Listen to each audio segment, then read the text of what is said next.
오늘 본문의 앞에 보니까 11절에 보니까 사람들이 뭐 하고 있냐면 뭐라면 노기가 가득하여 예수님을 죽이려고 했다고 나와 있습니다. 예수님이 그 와중에 지금 기도를 하러 가시는 겁니다. 왜 기도를 하러 가냐? 요 뒤를 보니까 제자를 세우려고 산으로 기도하러 가십니다. 본문에 보면 사용되는 단어들을 확인해 보면 뭐냐면 예수님은 종종 자주 문제들 앞에서 산으로 기도하러 가곤 하셨다. 과거에 습관적인 행동을 나타내는 동사가 붙어 있어요. 예수님께서 그냥 기도하러 가신 게 아니라 늘 하시듯이 기도하러 가곤 하셨다. 이런 뜻입니다. 그리고 그 후에 제자들이 예수님께 부름을 받고 쭉 나옵니다.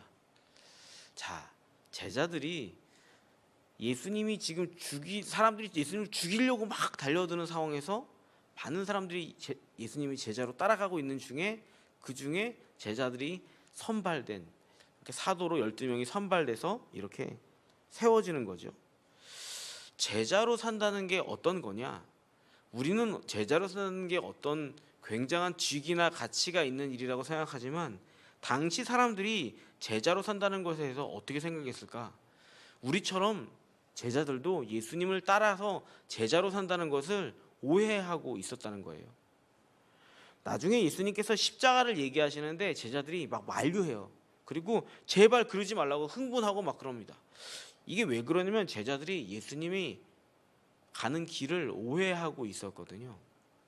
제자로 사는 것에 대해서 제자들은 예수님과 어떤 다른 그림을 그리고 있었다는 거예요. 당시의 제자란 그 헬라 문화권, 그러니까 그리스 헬라 문화권 아래서의 제자와 스승의 관계란 어떤 거냐면 스승의 권위와 지성을 그대로 계승하는 그런 의미가 담겨 있었습니다. 그 헬라 제국을 세운 헬라를 거대하게 만들어서 제국으로 세운 왕이 누구냐면 이름이 뭐예요? 알렉산더라고 하는 왕이었어요. 그죠? 알렉산더 대왕이 헬라 제국을 세워가죠. 엄청나게 넓은 광활한 영토를 정복합니다. 그리고 나서 유명해진 사람이 누구냐면 아리스토텔레스였는데 원래 아리스토텔레스라고 하는 사람은 무명의 철학자였어요. 근데 이 사람이 누구를 가르쳤냐? 알렉산더를 가르쳤습니다. 원래는 무명의 아무도 안 알아주는 그리스의 작은 도시의 그냥 철학자였는데 이 사람이 왜 세계적으로 유명해졌냐? 알렉산더를 가르친 스승이었기 때문에 그래요. 스승과 제자의 관계가 그랬어요. 덕분에 아리스토텔레스가 세계적으로 유명한 스승이 되는 거죠. 알렉산더가 제자가 잘 되면 스승이 공을 받고 스승의 권위가 제자한테 물려가고 이런 게 있었습니다. 그러니까 예수님의 제자들이 예수님이 뭐가 돼야 자기도 왕이 될 수 있냐면 예수님이 뭐가 돼야 돼요? 예수님이 제왕이 돼야 내가 왕이라도 한 자리 얻어서 쓸 수 있거든요. 예수님이 왕이 돼야 제가 대신이라도 한 자리 할 수 있거든요. 그러니까 예수님이 왕이 될 줄로 알았어요. 왜냐하면 요한복음에 보니까 사람들이 예수님 쫓아다니면서 예수님을 자꾸 임금으로 삼으려고 했다고 그랬어요. 예수님이 그걸 피하셔서 도망 다니셨는데 예수님을 왕으로 삼으려고 그랬어요. 근데 예수님은 어디로 향하냐면 십자가로 가는 겁니다. 현실에서는 예수님이 십자가로 가고 현실에서는 예수님이 머리 둘 곳도 없는 모습으로 살고 계십니다. 예수님은 사람들의 오해와 조롱을 무릅쓰고 가는 길을 선택하십니다. 그런 분의 제자로 산다는 게 어떤 의미겠습니까? 한번 곰곰이 우리들의 꿈과 소망을 여러분이 뭐 세상적으로 꿈을 꾸지 말라 이런 뜻은 아니에요. 특별히 절대 그런 거 아니에요. 큰 꿈을 꾸세요. 청년들은 그 꿈을 괜히 또 그런 꿈 꿀까 봐 걱정이네. 갑자기 어느 날 오지 선교사로 온다고 그럴까 봐 제가 엄청 걱정해요. 갑자기 예수님의 제자로 사는 것은 어떤 의미를 가지고 있느냐 이걸 생각해야 됩니다. 먼저 우리가 고민하는 게 뭐냐면 제자로 부르시는 부르심과 자격에 대한 얘기죠. 자격. 오늘 본문에 보니까 제자를 부르시면서 제자들의 선발 기준을 성경에 써놓고 있던가요? 그 선발 기준이 써 있다고 말하려고 그러는 줄 알았죠. 선발 기준이 써 있던가요? 선발 기준이 안 써 있어요. 예수님은 제자를 어떤 기준으로 뽑으셨는가 그런 게 안 써 있어요. 심지어 제가 곰곰이 적어보니까 예수님의 제자들은 선발 기준에 부합하는 어떤 기준을 넘는 사람이 하나도 없는 것 같아요. 예수님이 부활하셔서 돌아올 때까지 제자들은 시제말로 맹추 같은 사람이었어요. 뭐 말귀를 못 알아들어. 이렇게 답답해. 이런 양반들이 참 많았어요. 저한테 어떤 청년이 기도 제목을 부탁하면서 고민을 얘기했는데 그래서 취업을 가지고 기도 제목을 했는데 같이 기도했죠. 근데 이제 갔다 와서 면접을 갔다 와서 인턴 면접을 갔다 온 거예요. 인턴 시험을 뽑는데 인턴 사원을 뽑는데 시험 보는데 면접을 갔다가 와서 저한테 어이가 없어가지고 이러는 거야. 아니 목사님 이럴 수가 있어요? 그래서 왜 그래 이렇게 흥분했어? 그랬더니 아니 목사님 제가 인턴을 보러 가는데 글쎄 인턴 경력이 있냐고 물어보잖아요. 그래서 제가 인턴을 뽑으러 갔는데 무슨 인턴 경력이 있어요? 그렇게 말했다가 잘렸대요. 세상은 인턴 사원을 뽑는데 다른 인턴 경력이 필요하다고 말하는 게 세상이에요. 와 그래서 야 그러면 목사 뽑을 때는 목사 경력이 있어야 되는 거냐? 그렇게 막 하면서 우리 막 웃으면서 그게 잘못된 회사야 막 이러면서 얘기를 했었는데 우리는 항상 자격을 물어봐요. 과할 정도로 많은 자격, 과할 정도로 많은 스펙을 항상 요구해요. 너 돈 있어? 힘 있어? 능력 있어? 얼마나 있어? 측정 가능해? 얼마큼 측정 가능해? 계속 이런 걸 물어봐요. 세상이 자격을 물어보죠. 근데 그런 일에 익숙한 우리가, 그런 세상에 살고 있는 우리가 교회 안에서도 주님의 부르심에 자꾸 우리는 자격을 생각합니다. 죄송하지만 주님께서 자격을 들이대시면 전 세계의 그 누구도 죽은 사람을 살리는 목사가 있을지라도 자격이 안 될 것 같은데요. 그렇죠? 제 말이 틀립니까? 우리가 자격을 이야기하자면 하나님 나라에 합당한 기준을 우리 안에서 자격으로 이야기하자면 우리 것이 아무것도 없는 우리가 주님 앞에 자격을 이야기할 자격이 없어요. 이야기할 자격이 없다니까 자꾸 자격을 이야기해서 죄송합니다만 우리가 자격이라는 말로 우리 안에 꼭꼭 가둬두는 겁니다. 주님은 부르시는데 우리는 자격이란 말로 주님의 부르심을 못 듣고 귀를 막는 거죠. 그래놓고는 세상도 버린 나를 구제해 주신 존재가 예수님이라고 위로를 삼으면서 자꾸 안으로 무너집니다. 그런 건 신앙의 반대편에 있는 거예요. 하나님을 내 안에서 일하실 하나님을 자꾸 가둬두는 거예요. 우리를 지으신 분이 전능하신 하나님이래요. 맞아요? 전능하시다는 말이 무슨 뜻이에요? 전능하시다, 얼마이티 무슨 뜻이에요? 못할 게 없다, 안 되는 게 없다. 전능하시다는 뜻이.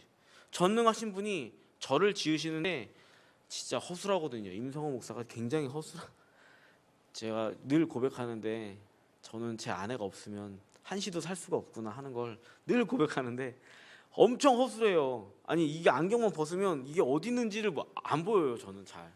그러니까 맨날 찾고 아내가 다 찾아주고 그럽니다. 이게 이렇게 대충 지었을 리가 없는데, 그죠? 나를 왜 이렇게 대충 지으셨지? 대충 지으셨을 리가 없는데, 근데 가만히 생각해보면 이거 말고 다른 걸로 쓰시려고 대충 지었대. 이 부분은 대충 만드신 거예요. 이 부분은 다른데 자꾸 다 잘하면 오만 대 신경을 쓰니까 이것만 잘해라 그러면서 자꾸 이걸 절제해 가시는 거예요. 하나님이. 내가 주인이 아니고 나를 지으신 분이 내 주님이시니까 그러니 내가 더 부끄러워할 필요가 없습니다. 여러분 종은 모두가 다 부끄러운 존재예요.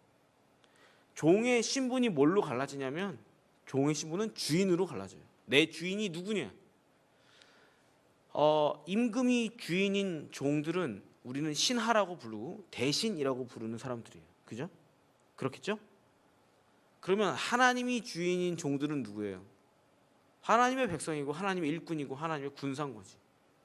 그러니까 그냥 종들과 신분이 다른 이유는 우리가 하나님을 주님으로 섬기기 때문에 그런 거죠. 그리스도인의 자존감은 부모에게서 물려받는 것도 아니고 성격에서 나오는 것도 아니고 유능함에서 나오는 것도 아닙니다. 어디서 나오냐면 우리의 자존감은 오직 예수 그리스도에게서 나오는 줄 믿습니다. 맞습니까? 그러면 우리가 주님 앞에 주님이 부르시는 순간에 저는 자격이라고 말하면 우리가 주님을 모독하는 거예요. 우리의 주인 되는 분들을 모독하는 거라는 거죠. 우리 주님은 자격을 묻는 세상에서 유일한 힘이 되는 겁니다. 유일한 자존감이 되는 겁니다. 여러분 제가 누누이 얘기하지만 다른 걸로 우리의 자존감을 삼으면 금방 무너져요. 그런데 예수님으로 자존감을 삼으셔야 돼요. 예수님으로 자존감을 삼는다는 말은 뭐냐?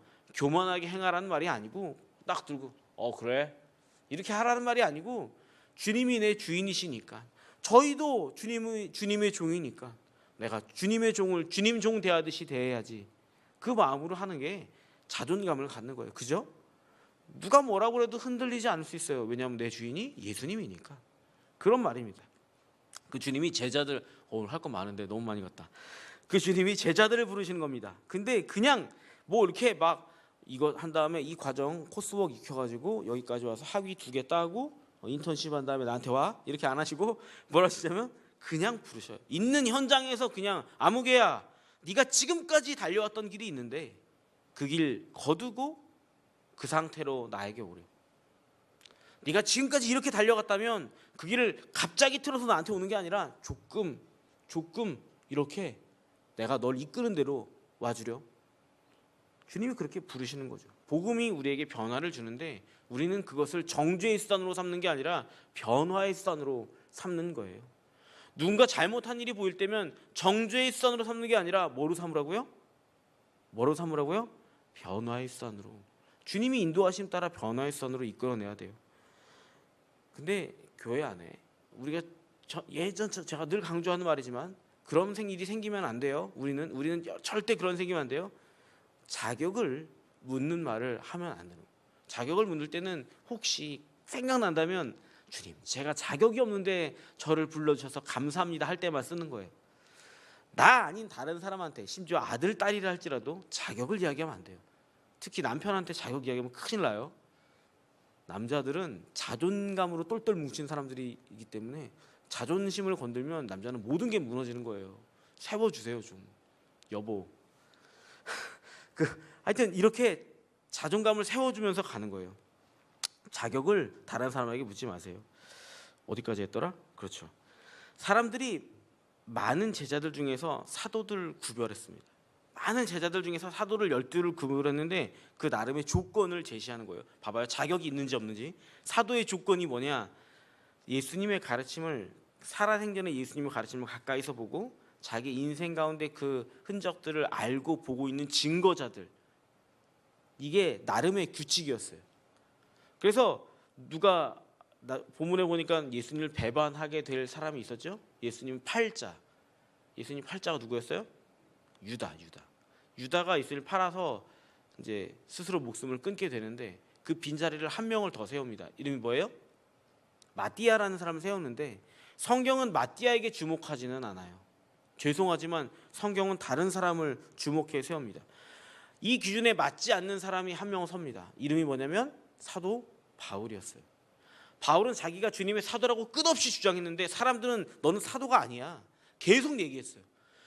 바울이 갈 때마다 나는 사도야. 난 주님이 불렀어. 근데 너 예수님 살아계실 때 안 쫓아다녔잖아. 넌 사도 아니야. 네가 어떻게 사도야? 마띠아가 사도지. 자격 요건으로 말하면 마띠아는 사도였어요. 그런데 바울은 사도가 될 수가 없었죠. 성경은 누구의 손을 들어주냐면 누구의 손을 들어줘요? 바울의 손. 하나님은 바울의 손을 들어주셨어요. 바울이 사도다 인정받았어요. 계속해서 바울은 자기는 사도라고 말해도 사람들은 넌 사도 아니야. 넌 자격이 안 되잖아. 계속 얘기했어요. 과연 사도로 제자로 부름받는 일에 자격이란 게 존재한다고 생각하세요? 그 일 하나는 사도 바울이 스스로 사도라고 인정받았다는 사실 하나는 뭐냐면 세상에 주님이 부르시는 부르심에 그 누구도 자격은 있을 수 없다. 바울이 일생 동안 자기의 자격을 괴로워했어요. 그건 자기 자신에 대한 얘기예요. 나는 죄인 중에 뭐라고요? 괴수라고. 나는 죄인 중에 괴수라고 날마다 얘기하면서 그러나 주님께서 나를 부르셨으니 내가 이 사도의 직분을 감당합니다. 그렇게 가는 거죠. 세상에서는 자격을 이야기하는데 하나님 뭘 이야기하시냐면 권위를 이야기하시는 겁니다. 자격은 내가 갖추는 거지만 권위는 하나님이 더 씌우는 거예요. 하나님이 더 씌워준 것을 우리는 권위라고 불러요. 권위주의 말고 권위 말하는 겁니다. 권위란 말에는 이런 의미가 담겨 있습니다. 자기에게는 없는 것이지만 하나님께서 맡기셨기에 소중하게 행하고 있는 것, 조심스럽게 행하고 있는 직분, 그거에 맞는 은혜를 권위라고 표현하는 겁니다. 그래서 교회의 권위자는 더 겸손하고 조심스럽게 주님의 권위로 일하게 되는 겁니다. 자, 그러면 제자에게 권위가 주어질 거 아니에요? 나중에 예수님께서 사도 베드로에게 이렇게 얘기하죠. 내가 너에게 천국의 열쇠를 주리라. 내가 하늘에서 묶으면 땅에서도 묻고, 아니 땅에서 묶으면 하늘에서도 묶고, 땅에서 풀면 하늘에서도 풀리라. 그걸 주세요. 이걸 수위권이라고 하는데 가톨릭은 그 수위권을 교황이 갖고 있다고 생각해요. 그런데 개신교회는 뭐냐면 사도의 권리는 누가 갖고 있냐면 교회가 갖고 있어요. 교회가 뭐예요? 여기 모인 여러분들이 교회예요. 우리가 땅에서 묶으면 하늘에서도 풀어주겠다고, 땅에서 풀면 하늘에서도 풀어주겠다고 하는 겁니다. 그렇죠? 이게 권위라는 겁니다. 우리가 모두가 용서하면 그 모든 죄는 증발되듯이 하나님께서 용서할 것이고, 우리가 모두 풀어주면 그 모든 어려운 일들이 다 풀어줄 것이고, 우리가 힘을 합쳐서 그 일을 위해서 기도하고 중보하면 하나님께서 듣고 그 일을 들어주시겠다고 말하는 게 이게 사도권이라는 겁니다. 교회에 그것을 주셨어요. 이게 자격과 권위의 차이예요. 우리에게는 자격을 구하시는 게 아니라 하나님께서 권위를 부여하시는 거예요. 우리를 부르셨으니까. 제자의 이야기에서 우리가 이런 걸 하는 겁니다. 그에 이어지는 본문이 유명한 사복 사화 선포인데, 제가 본문을 너무 많이 잡았나 봐요. 사복 사화 선포인데 지금 예수님은 모인 사람들한테 복을 선포해 주시는 중입니다. 복이라는 게 뭘까요? 여러분, 복이 뭐라고 생각하세요? 여러분이 생각하고 있는 복이 뭔지를 가만히 한번 생각하면서 오늘 말씀을 들어보세요. 먼저 헬라 사람들한테 당시에 복에 대한 생각들이 좀 있었어요. 헬라 사람들은 굉장히 현실적인 사람들이에요. 헬라 사람들은 지극히 세속적인 풍요가, 완전히 눈에 보이는 풍요가 복이라고 생각했습니다. 아이를 많이 낳는 것, 노예를 많이 갖는 것, 밭을 많이 갖는 것, 그래서 소출이 많이 들어오는 것, 대부분이 그렇게 생각했습니다. 바다 어업이 발달한 지역에 가면은 고기잡이가 많이 되는 건, 죽지 않고 살아서 돌아오는 것, 항상 만선으로 돌아오는 건 이게 복이라고 생각했어요. 헬라 사람들은, 그리스 사람들은 이게 복이에요. 왜냐하면 헬라 사람들의 생각에 신이라는 건 뭐냐면 굉장히 풍만하고 완벽한 현실적인 인간인데, 얘네가 연애도 하고 배신도 하고 싸움도 하고 질투도 하고 막 이러면서 살다가도 초인적인 힘을 내 가지고 특별한 막 능력을 발휘해요. 그게 헬라의 그리스의 신들이었거든요. 그러니까 이 사람들 생각은 내 눈에 보이는 것, 내 손에 잡히는 게 복이에요. 이게 신들도 이렇게 보였고, 신들도 이렇게 살았고, 그리고 나도 이렇게 살 거야, 이렇게 생각하는 사람들이 헬라 사람들이었다고요. 그런데 그래서 그런지 모르지만 신한테 어떻게 하면 복을 받는다, 신한테 어떻게 하면 이거 돈을 받는다, 풍요를 받는다, 이런 게 많았어요. 이걸 우리말로 뭐라 그래요? 신한테 이렇게 하면 복을 받는다 하는 무속적인 행동을 뭐라 그래요? 우리말로 한 글자로. 네? 뭐라고요? 굿. 좋을 때 하는 굿이 아니고 굿. 굿이 뭐냐면 신을 조작하는 행위라는 거예요. 신한테 어떻게 하면 좋은 걸 받는지 신을 조작하는 행위를 굿이라고 하는 거예요. 굿. 이 굿 말고요. 굿. 그걸 굿이에요. 꽹가르치고 징치고 칼춤 추고 난리를 해도, 돼지 머리를 드리고 수천만 원을 거기에 드려도, 돼지 머리 사는데 수천만 원을 드린다고 그래서 제가 깜짝 놀랐는데, 수천만 원을 드려도 그게 뭘 위해서 그냥 신을 조작하는 행위를 하려고 그걸 하는 거죠. 근데 히브리인들은, 유대인들은 하나님은 전혀 다르게 복을 이야기하세요. 복은 철저하게 누구의 것이냐면 하나님께서 주시는 것이에요. 하나님만 주실 수 있고 하나님의 주권이라는 거죠. 내가 어떻게 해서 하나님이 더 복을 주시거나 덜 주시거나 그런 게 아니고, 내가 어떤 사람이냐에 따라서 하나님 복을, 이미 주신 복을 누릴 수 있느냐 없느냐의 문제가 생기는 거예요. 하나님은 늘 우리에게 복을 주시고 그 길을 떠난 자에게 복과 더불어 화도 주시는 분이라는 게 성경의 생각이었어요. 하나님과 같이 있으면 복이고 하나님을 떠나면 저주다, 이게 히브리인들의 생각이었다고요. 그런데 이게 헬라 문화 속에서 유대인들이 막 살다 보니까 당시에 히브리인들, 유대인들도 뭐라고 생각해요? 예수님 때 히브리인들도 어떻게 생각해요? 그냥 물질적인 복이 복이고, 가난한 건 저주고, 부유한 건 복이 아니야, 부유한 건 복이야, 이렇게 생각을 했었다는 거죠. 그런데 누가가 그리스 문화, 헬라 문화에 있는 그리스도인들한테 이 얘기를 해주는 거예요. 오늘 예수님 말씀하신 복됨이 뭐냐면, 너희가 가난한 곳이, 본문 17절로 19절입니다. 사람들이 예수님을 이렇게 생각하고 쫓아다니는 거예요. 시작. 예수께서 그들과 함께 내려오사 평지에 서시니 그 제자의 많은 무리와 예수의 말씀도 듣고 병 고침을 받으려고 유대 사방과 예루살렘과 두로와 시돈의 해안으로부터 온 많은 백성도 있더라. 더러운 귀신에게 고난받는 자들도 고침을 받은지라.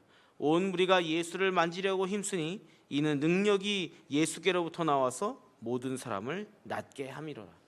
그러니까 사람들이 쫓아와서 예수님을 막 만지려고 하고 막 쫓아다니고 있어요.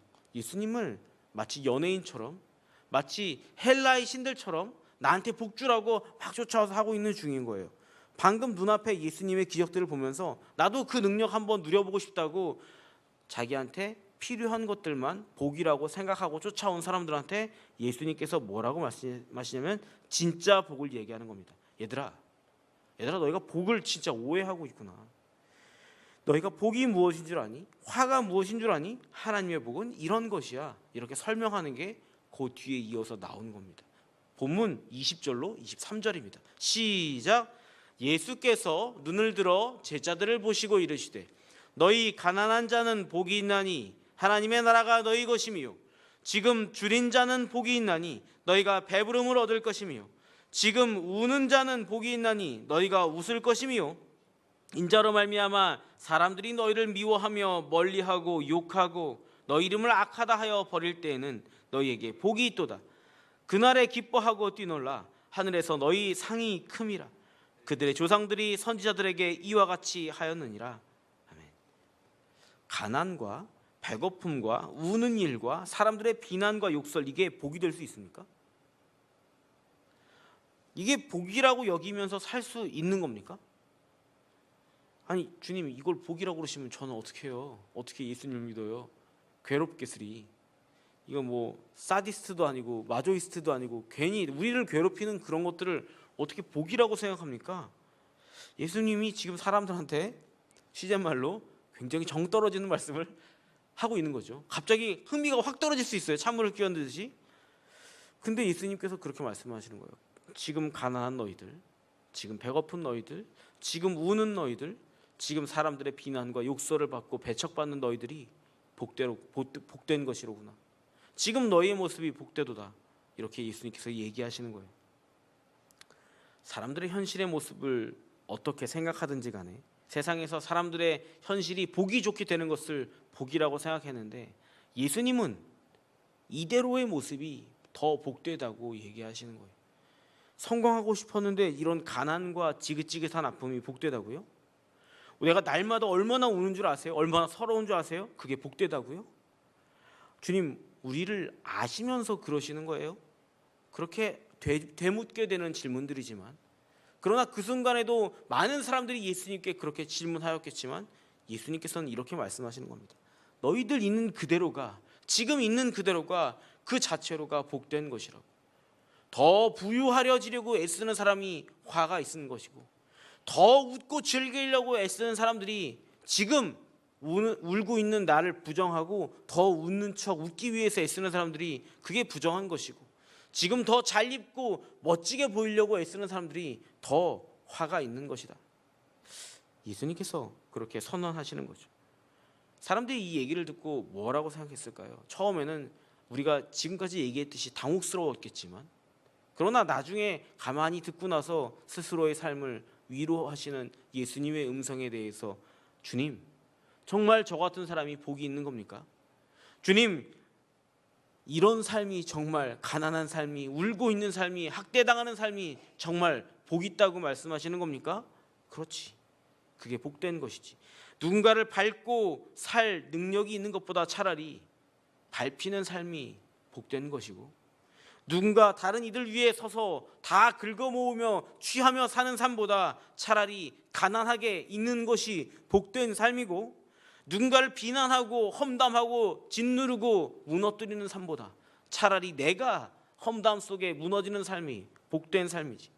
내가 속상하다고 이렇게 쥐어박는 삶이 복된 것이 아니라 쥐어박힐지언정 두드려 맞을지언정 내가 당하고 사는 삶이 더 복된 것이지.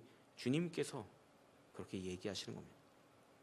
여러분, 그리스도인이란 뭐냐면 세상을 새롭게 정의하는 사람들이거든요. 제가 느끼기엔 그래요. 세상의 사람 흐름을 새롭게 정의하는 거예요. 잠언 15장에 이런 구절이 나와요. 제가 굉장히 좋아하는 구절인데 같이 읽어보겠습니다. 15장 15절입니다. 시작. 고난받는 자는 그날이 다 험악하나 마음이 즐거운 자는 항상 잔치하느니라. 아멘. 이 의역이 심하게 된 건데 원래 히브리어로 번역하자면 이런 거예요. 억압받고 있는 모든 날들은 악하다. 그러나 선하고 기뻐하는 마음은 그에게 끊임없이 축제가 된다. 이런 거거든요. 우리가 마음을 항상 행복하게 가지라는 뜻이에요. 이 말을 깊이 묵상해 보면 이런 겁니다. 세상이 악하고 세상이 힘들고 고통스러운 건 어쩔 수 없어요. 내 주변을 내 생각대로 다 바꿀 수 있는 건 아니잖아요. 그죠? 우리가 살고 있는 상황은 세상은 늘 험해요. 악하다고요. 그런데 그 가운데서 우리는 선함을 지키고 선함을 드러내고 선함을 보여줘야지 돼요. 그래야 축제가 계속되는 거예요. 그래야 하나님이 일하시는 곳이 계속된다는 거예요.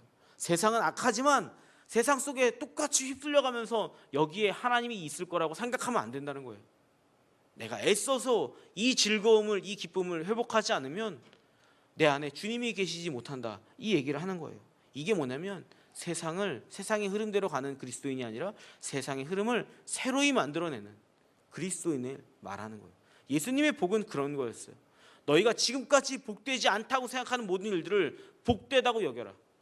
그게 진짜 복이 된다. 예수님이 사람들한테, 제자들한테 복을 만들어내고 복됨을 만들어내는 새로운 패러다임을 이야기하시는 거예요. 우리가 구하고 있는 것들을, 우리가 생각하고 꿈꾸고 있는 것들을 잠깐 생각해 봤으면 좋겠습니다. 제자로 부르시는 자격과 권위에 대한 이야기도 그렇고 이 복과 화에 대한 이야기도 그런 겁니다.